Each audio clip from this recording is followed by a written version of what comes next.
Intruder, this is about to be shit, but let's go in.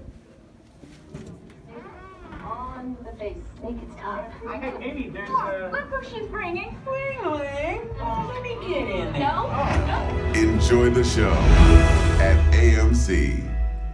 Alright guys, so I went to go see The Intruder. I wanted to go see Endgame again, but the showtimes just didn't line up, and I wanted to watch something new, so out of all the new, and plus that and the showings for Long Shot also did not line up, so my only option up to this point was Ugly Dolls or The Intruder, and I went with The Intruder because while The Intruder for me never caught my interest, the trailers never looked good at all, but at least it looked like one of those guilty pleasure fun movies, like the bad movies that are just so much fun to watch that, you know, they're a guilty pleasure. And that's why I chose to see The Intruder, because I thought it would be at least a decent time at the movies. But anyways, let's move on with the review. So basically, a little bit about the story in The Intruder. You know, there's a couple, everything's going good for them. They recently moved into this new house, and the previous owner of the house, played by Dennis Quaid, is actually, you know, he's acting like he still lives in this house, and he keeps on creeping up on them.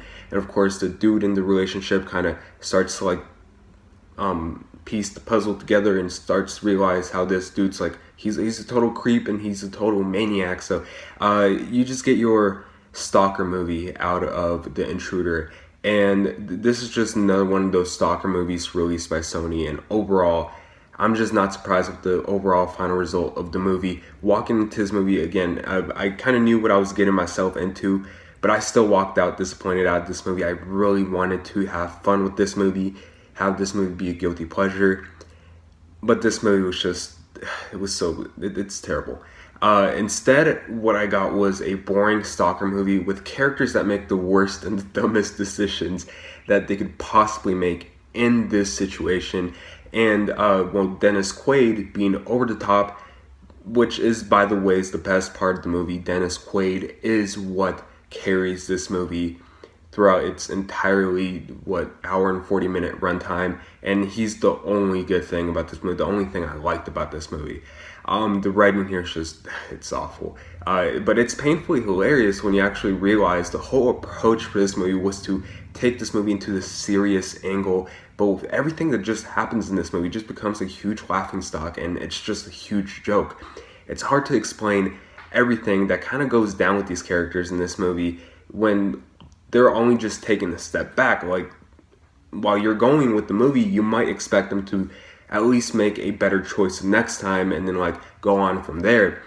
But it does not go like that, especially in the climax. During the climax of the movie, like the characters, like they make a dumb decision, and instead of making a better decision the next time, they make something even dumber next time, and they just keep on taking steps back, and it's just really frustrating when you're watching a movie. And for me, it's why the last 25 minutes of this movie were really unwatchable. I just like, it doesn't, I don't know how a movie could get this fucking silly and stupid, but it does. And there's some jump scares in this movie. They never really worked, mainly because of the way that they were set up with the music and the really cheap and lazy atmosphere. The jump scares were just really cheap. And I know that I bitch a lot about today's horror movies, how they have these shitty jump scares, but after seeing The Intruder, I'm a little bit, you know, I'm gonna be a little bit more lenient on today's horror movies for having those cheap jump scares, when this movie the jump scares in this movie are just so awful. You could see them coming because of the music, and then again, they're just really cheap and really lazily set up. In general, this feels like a cheap movie that was made on an $18 budget. The movie soundtrack felt like it was produced on GarageBand, and the movie felt like it was filmed on an iPhone and edited on iMovie. I don't know what else to say about this movie. Overall, The Intruder was a very generic story to work with, but it could have still been something exciting to watch if you could have watched this movie from a guilty pleasure angle, but it does nothing with what it's given. The movie's just a cheap, silly joke by the end, and the only good thing about this movie, once again, the only good thing that this movie has going for it is Dennis Quaid. With that being said, I'm going to say that The Intruder is complete bullshit. I'm going to give The Intruder an F. you know the day is really starting to get really bad when you're thinking that you should have seen ugly dolls over this fucking movie. I'm actually having regrets not seeing Ugly Dolls over this piece of shit, but it is what it is, and I got the review out for you guys. So yeah, don't see The Intruder.